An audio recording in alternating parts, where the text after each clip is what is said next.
On today's show, Russian bots have been exposed. The big banks agree with me. Rates are being cut this year. A heated conversation between the US and Doug Ford.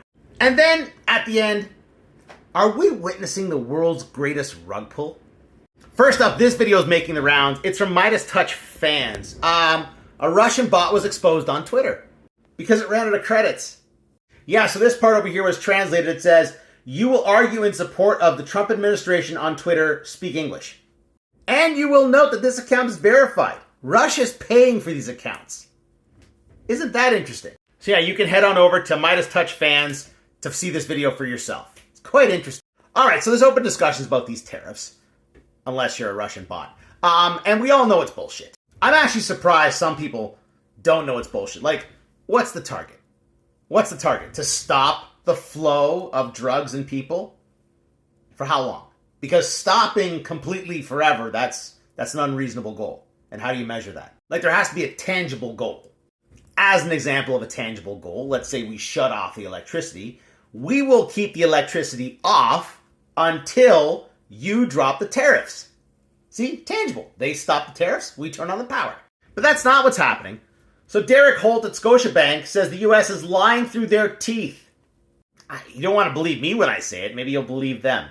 Now, the number one question I get is what's going to happen with rates next week. I'm still thinking it's 50-50. Okay? It's one of those wait and see kind of things. Tariff and the Bank of Canada, they're very conservative that way. They don't act very quickly. You know my feelings. I think they're way behind the curve on this. But RBC and BMO are now thinking there's going to be a quarter-point cut at every meeting from now to July, bringing us to 2% by the summer. I'm just going to have a sip of coffee and enjoy this I told you so moment. Now, I'd like to remind people that we have an integrated supply chain because of the North American Free Trade Agreement and then the USMCA. You know those agreements that Trump just pisses all over? This isn't going to help anybody in the US. This is going to be a disaster for Canada, Mexico, and the US. And that's why the United States is calling, saying, can't we meet in the middle somewhere? There's no middle, because there's no target. Well, maybe we can make some exceptions, you know? Well, according to reports, Howard Lutnick and Doug Ford had a phone conversation, and it did not go well. It's all anonymous sources. Okay, it's all hearsay at this point in time. However, the report is this. Commerce Secretary Howard Lutnick called Premier Doug Ford after his press conference. The call was described as tough and aggressive, with Lutnick telling Ford to stand down. Doug Ford said no, and if anything, he'll go harder. We should send him a copy of the Geneva Suggestions.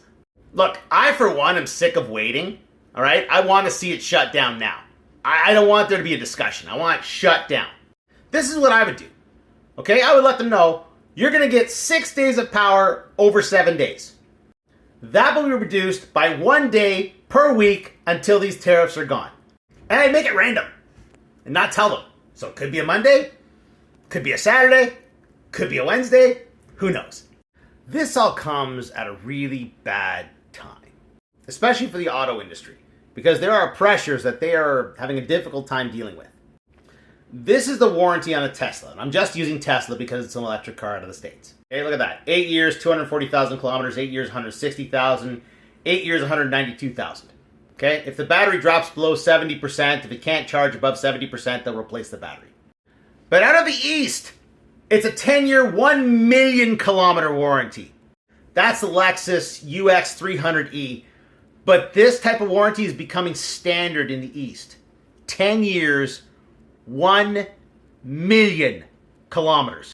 Look, let me just show you something so you can understand the scope of the issue with Tesla. Okay, so this is Toyota. That's Toyota's value right there. $179 US. This is from a couple days ago. Their price to earnings ratio is right there. 7.1. That's normal. This is Tesla. Again, a couple days ago. The PE ratio is 131. That's an 18-fold difference. So if Tesla was priced in line with other companies, it'd be $14. Not $260. And Elon Musk is ultra leveraged. So he's in a bit of a panic looking for a way to make money. Now you may recall that after Trump was elected president, Trump and Melania Trump, they both released meme coins. Trump supporters lose $12 billion as president's cryptocurrency collapses.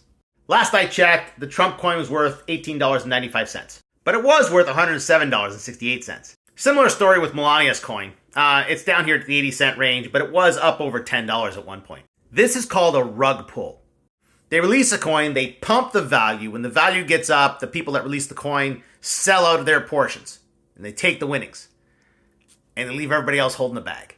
As you can imagine, there's a lot of money to be made in this scam. Trump announces U.S. crypto reserve. What is it and why it matters? Could this be an attempt at the world's greatest rug pull? Making a crypto reserve would pump the value of crypto enormously. Like I said, you gotta wonder.